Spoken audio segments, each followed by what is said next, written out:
আপনারা কি লক্ষ্য করে দেখেছেন একটি অদৃশ্য সুতো কিভাবে বাংলাদেশের রাজনীতির ভবিষ্যৎকে ঝুঁকির মুখে ফেলে দিতে পারে?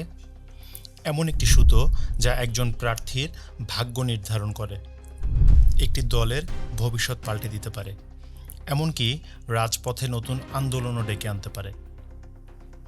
আজ আমরা এমন এক গোপন চালের পর্দাফাশ করতে যাচ্ছি যা বাংলাদেশের নির্বাচন কমিশন থেকে শুরু করে রাজপথ পর্যন্ত এক গভীর চাঞ্চল্যের জন্ম দিয়েছে। প্রস্তুত থাকুন, কারণ যে বিষয় আজ আপনাদেরকে জানাবো এরপর আপনারাই বলবেন নির্বাচন আদৌ হবে কিনা। ডক্টর ইউনূস এবং তারেক রহমানের লন্ডনের বৈঠক, কিংবা গত 2 দিন আগে ডক্টর ইউনূসের বাসভবন যমুনায় তারেক ইউনূস বৈঠক, যে বৈঠকের প্রতিটিতেই তারেক রহমানকে এমনভাবে ট্রিট করা হয়েছে যেন তিনি বাংলাদেশের প্রধানমন্ত্রী হয়েই গেছেন, এখন শুধু চেয়ারে বসার অপেক্ষা। কিন্তু বাস্তবতা কি তাই? সেটি মনে হয় তারেক রহমানও বেশ ভালোভাবে অনুধাবন করতে পেরেছেন, অন্তত বিএনপির মাঠের মুভমেন্ট দেখে তাই মনে হচ্ছে। দেখুন, গত কয়েক মাস ধরে বাংলাদেশের রাজনীতিতে এমন কিছু ঘটনা ঘটছে যা হয়তো অনেকেরই নজরে আসেনি, কিন্তু এর গুরুত্ব এতটাই বেশি যে খোদ বিএনপির ছাত্র সংগঠন ছাত্রদলকে আজ রাজপথে নামতে হয়েছে, নির্বাচন কমিশন ঘেরাও করতে হয়েছে। আপনারা হয়তো ভাবছেন, জুলাই আগস্টের আন্দোলনের পর বিএনপি বা তাদের কোনো অঙ্গ সংগঠনকে তো এমন বড় কোনো রাজনৈতিক কর্মসূচিতে দেখা যায়নি, তাহলে হঠাৎ এমন কি ঘটল যে ছাত্রদলকে রাজপথে নামতে হলো? এর উত্তর মাত্র একটি শব্দে লুকানো: দ্বৈত নাগরিকত্ব। হ্যাঁ, এই দ্বৈত নাগরিকত্বের ইস্যুটি এখন বিএনপির জন্য এক নতুন এবং মারাত্মক মাথা ব্যথার কারণ হয়ে দাঁড়িয়েছে। কিন্তু কেন? দ্বৈত নাগরিকত্ব কী এবং কিভাবে এটি বাংলাদেশের রাজনীতিতে এত বড় প্রভাব ফেলছে? চলুন জেনে নেই আজকের বিস্তারিত আলোচনায়। আপনারা জানেন এবং হয়তো অনুধাবন করতে পারছেন যে আগামী 12ই ফেব্রুয়ারি যে নির্বাচন হবার কথা, সেখানে সবথেকে বিপজ্জনক অবস্থায় থাকা দলটির নাম বিএনপি। কারণ বিএনপির সামনে এখন প্রধান আতঙ্কের নাম মনোনয়নপত্র বাতিল হওয়া। যখন একের পর এক প্রার্থীর মনোনয়নপত্র দ্বৈত নাগরিকত্বের অভিযোগে বাতিল হচ্ছে, তখন এর পেছনে নিশ্চয়ই বড় কোনো কারণ লুকিয়ে আছে। নির্বাচন কমিশনে এই দ্বৈত নাগরিকত্বের শুনানি চলছে, আর এর জেরে অনেক গুরুত্বপূর্ণ প্রার্থীর ভবিষ্যৎ এখন দোলাচলে। মজার বিষয় হলো, যেদিন এই গুরুত্বপূর্ণ শুনানি চলছিল, ঠিক সেদিনই ছাত্রদল নির্বাচন কমিশন ঘেরাও করে তাদের শক্তি প্রদর্শন করেছে। কেন এমনটা ঘটল? এর পেছনে কি নির্বাচন কমিশনকে চাপ দেওয়ার কোনো কৌশল লুকিয়ে আছে? বিএনপির শীর্ষ নেতৃত্ব এই বিষয়টি নিয়ে যে কতটা চিন্তিত তা বুঝতে অসুবিধা হয় না। নজরুল ইসলাম খানের মতো সিনিয়র নেতা ইতোমধ্যেই নির্বাচন কমিশনে গিয়ে দ্বৈত নাগরিকত্বের বিষয়ে জটিলতা সৃষ্টি না করার অনুরোধ জানিয়ে এসেছেন। তিনি যুক্তি দেখিয়েছেন যে দীর্ঘ 15 বছরে আওয়ামী লীগের শাসনামলে নাকি বিএনপির উপর চলা রাজনৈতিক নিপীড়ন থেকে বাঁচতে বিএনপির অনেক নেতাকর্মী বিদেশে আশ্রয় নিয়েছেন এবং সেখানেই তারা নাগরিকত্ব গ্রহণ করেছেন। অর্থাৎ বিএনপি এই বিষয়টি অস্বীকার করছে না যে তাদের অনেক প্রার্থীর দ্বৈত নাগরিকত্ব আছে, বরং তারা চাইছে নির্বাচন কমিশন যেন এটিকে বড় করে না দেখে। কিন্তু প্রশ্ন হলো, শুধু অনুরোধ করে কি লাভ হবে, নাকি রাজপথে চাপ সৃষ্টি করাও তাদের কৌশলের একটি অংশ? ছাত্রদলকে দিয়ে এই ঘেরাও কর্মসূচি কি তবে নির্বাচন কমিশনকে একটি বার্তা দিতে চাওয়া, একটি নিছক মহড়া? এই পুরো বিতর্কের কেন্দ্রে আছেন বিএনপির শীর্ষ নেতা তারেক রহমান। তার দ্বৈত নাগরিকত্ব নিয়ে দীর্ঘদিন ধরেই নানা জল্পনা কল্পনা চলছে। অনেকেই হয়তো জানেন না, তারেক রহমান যখন বাংলাদেশে ফিরেছিলেন তখন তিনি একটি ট্রাভেল ডকুমেন্ট নিয়ে এসেছিলেন, কোনো বাংলাদেশি পাসপোর্ট নিয়ে নয়। এমনকি পররাষ্ট্র উপদেষ্টা নিজেও নিশ্চিত করেছিলেন যে তারেক রহমানের কোনো বাংলাদেশি পাসপোর্ট নেই। পরে তিনি বাংলাদেশে এসে জাতীয় পরিচয়পত্র এবং ভোটার তালিকায় নিজের নাম অন্তর্ভুক্ত করেন। কিন্তু আসল প্রশ্নটা ওঠে যখন 2015 সালের একটি ব্রিটিশ ডকুমেন্ট সামনে আসে, যেখানে তারেক রহমান এবং জুবাইদা রহমান মিলে যুক্তরাজ্যে একটি কোম্পানি খোলেন। সেই ডকুমেন্টে তারেক রহমান নিজেকে ব্রিটিশ নাগরিক হিসেবে উল্লেখ করেছেন। এ বিষয়ে আওয়ামী লীগের তখনকার পররাষ্ট্র প্রতিমন্ত্রী শাহরিয়ার আলম সংসদে প্রশ্ন তুলেছিলেন। আরও অবাক করা বিষয় হলো ২০১৮ সালে মির্জা ফখরুল ইসলাম আলমগীর বিবিসির সঙ্গে এক সাক্ষাৎকারে স্বীকার করেছিলেন যে তারেক রহমান ব্রিটেনের কাছে রাজনৈতিক আশ্রয় প্রার্থনা করেছেন এবং সেভাবেই তিনি যুক্তরাজ্যে বসবাস করছেন। তাহলে তারেক রহমানের নাগরিকত্বটা আসলে কি? তিনি কি ব্রিটিশ নাগরিক? বিএনপির একসময়ের আপন ভাই জামায়াত এখন বাংলাদেশের রাজনীতিতে তাদের সমর্থকদের মাধ্যমে এই প্রশ্নটি বারবার সামনে আনছে। তারা বলতে চাইছে তারেক রহমানের বাংলাদেশি পাসপোর্টটি কোথায়?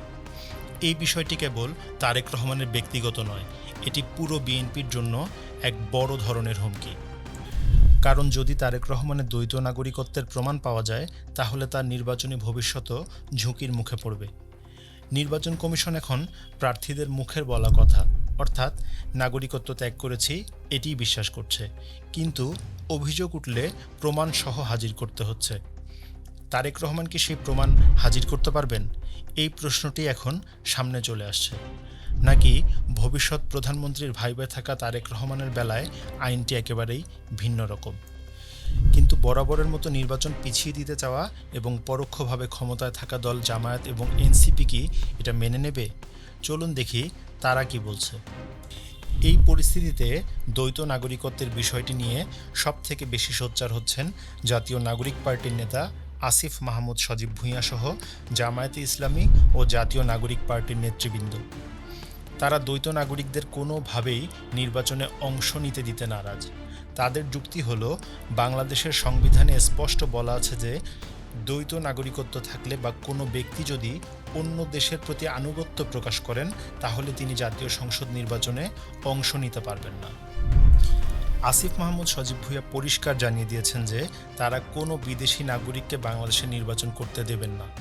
তারা বলছেন, আমরা এই বাংলাদেশের ব্লাডি নাগরিক, কিন্তু আমরা ব্লাডি ফরেনার না, যারা এই দেশটাকে বিভিন্ন সময়ে বিভিন্নভাবে লুট করে বিদেশে নাগরিকত্ব নিয়েছে। তাদের এই বক্তব্য স্পষ্ট ইঙ্গিত দেয় যে তারা এই ইস্যুটি ছাড়তে রাজি নন। জামায়াত ইসলামী এবং এনসিপি এই মুহূর্তে দ্বৈত নাগরিকত্বের ইস্যুটিকে খুব বেশি গুরুত্ব দিচ্ছে। এর পেছনে দুটি কারণ থাকতে পারে। একটি হলো জামায়াত ইসলামের সাথে ইসলামী আন্দোলন বাংলাদেশের বনিবনা না হওয়া, যার কারণে বেশ কিছু আসনে তারা কোনো মনোনয়নপত্র দাখিল করেনি, তাই তাদের টার্গেট এখন বিএনপির কিছু মনোনয়ন বাতিল করানো। আর দ্বিতীয় কারণ হতে পারে লেভেল প্লেয়িং ফিল্ড নেই এই ইস্যুটিকে সামনে এনে নির্বাচন বর্জন করা।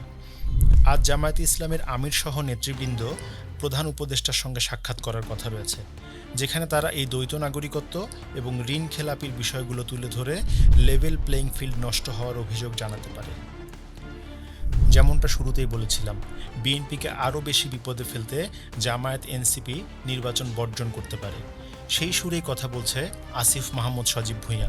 তিনি বলেছেন যে কোনো অনিয়ম তারা সহ্য করবেন না এবং প্রয়োজনে একটি ভালো নির্বাচন করার জন্য নির্বাচনকে কয়েক মাস পিছিয়েও দেওয়া যেতে পারে। এই বক্তব্যগুলো বিএনপির জন্য একটি বড় উদ্বেগের কারণ। তাই রাজপথে চাপ সৃষ্টির হুমকি এবং নির্বাচন পেছানোর দাবির মুখে তারা চুপ করে বসে থাকতে চায় না। আর ঠিক এই কারণেই বিএনপি রাজপথে নামার ক্ষেত্রে পিছিয়ে থাকতে রাজি হয়নি এবং ছাত্রদলকে দিয়ে নির্বাচন কমিশন ঘেরাও করিয়েছে। ইতোমধ্যেই আপনারা জানেন, হাসনাতের আসনে বিএনপি প্রার্থীর মনোনয়ন বাতিল হয়েছে এবং সেখানে জামায়াত এনসিপি জোটের প্রার্থী বিনা প্রতিদ্বন্দ্বিতায় বিজয়ী হওয়ার সুযোগ পেয়েছেন। তাহলে বিষয়টি কি দাঁড়ালো? দ্বৈত নাগরিকত্বের এই ইস্যুটি এখন শুধু আইনি জটিলতা নয়, এটি বিএনপির জন্য এক গভীর সংকট। একদিকে বিএনপি তাদের প্রার্থীদের বাঁচানোর চেষ্টা করছে, অন্যদিকে জামায়াত ইসলামী ও এনসিপি এই সুযোগকে কাজে লাগিয়ে তাদের নির্বাচনে ফায়দা তোলার চেষ্টা করছে।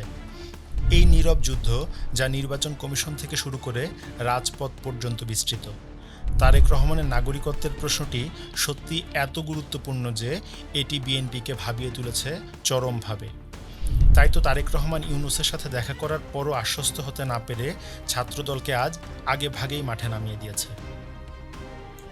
বাংলাদেশের সর্ববৃহৎ এবং প্রাচীন দলটিকে মেটিকুলাস ডিজাইনের মাধ্যমে নির্বাচনের বাহিরে রেখে যে ইতিহাস সেরা নির্বাচন করতে চেয়েছিলেন ডক্টর মোহাম্মদ ইউনূস, আর যে লোভ দেখিয়ে তারেক রহমানকে বাংলাদেশে আনলেন আর প্রধানমন্ত্রীর ভাইব দিলেন, সেটাও যেন আজ তারেক রহমান থেকে দিনকে দিন দূরেই সরে যাচ্ছে।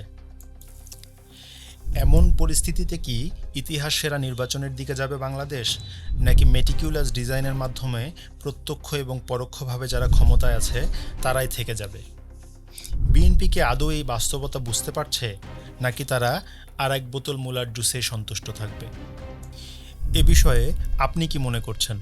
আপনার সুচিন্তিত মতামত লিখে জানাতে পারেন আমাদের কমেন্ট বক্সে। ভিডিওটি ভালো লাগলে লাইক, কমেন্ট এবং শেয়ার করে ছড়িয়ে দিন। দেশীয় এবং আন্তর্জাতিক রাজনীতির জটিল বিষয়গুলো সহজ ভাষায় বুঝতে আমাদের চ্যানেলটি সাবস্ক্রাইব করে পাশে থাকা বেল আইকনটি প্রেস করে দিন। আবার দেখা হবে রাজনীতির কোনো জটিল হিসেবের খাতায়। সে পর্যন্ত বিদায়।